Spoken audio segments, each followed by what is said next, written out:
Basketbalový sviatok, ale s trpkým koncom. Vítajte pri športe. V zápase 10 ročia proti Španielsku Slováci už oslavovali víťazstvo, no kvalifikačný duel majstrovstiev Európy preniesol v Bratislave bolestný záver.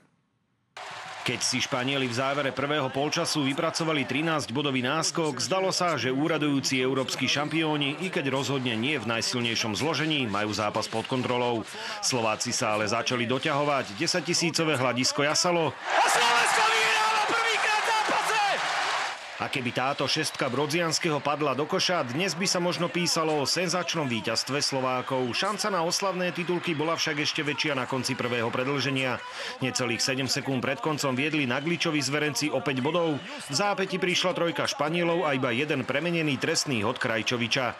Hostia mali ešte niečo cez sekundu a po tomto pokuse zimný štadión Ondreja Nepelu vybuchol od radosti. Slovensko vyhralo nad Španielskom!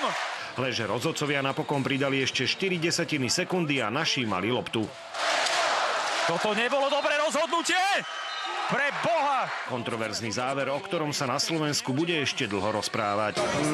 Mohol som to vyriešiť inak. Myslel som si, že už je po zápase v podstate 0,4 sekundy je také, že musí chytiť a vystreliť ten hráč. Ono to ešte padlo na zem. Myslel som, že to už nepôjde, ale beriem to na seba, ten posledný moment.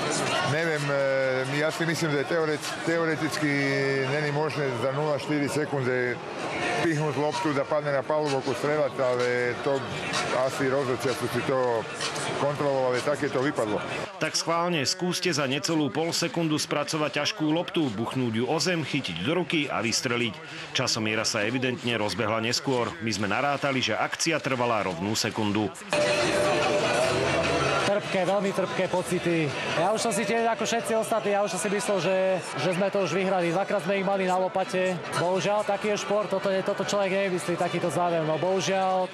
Značne nahnevaní a zdeptaní Slováci už v druhom predĺžení stratili dých a Španielom vo výbornej atmosfére napokon podľahli 72-76. Bohužiaľ, to skončilo nešťastným koncom pre nás, ale ja si myslím, že sa nemáme za čo hanbiť. Španieli nám odskočili cez zápas na dvojciferný rozdiel, ale nezdali sme sa, vrátili sme sa do zápasu.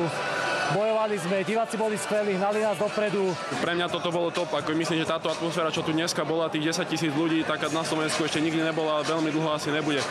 Úplne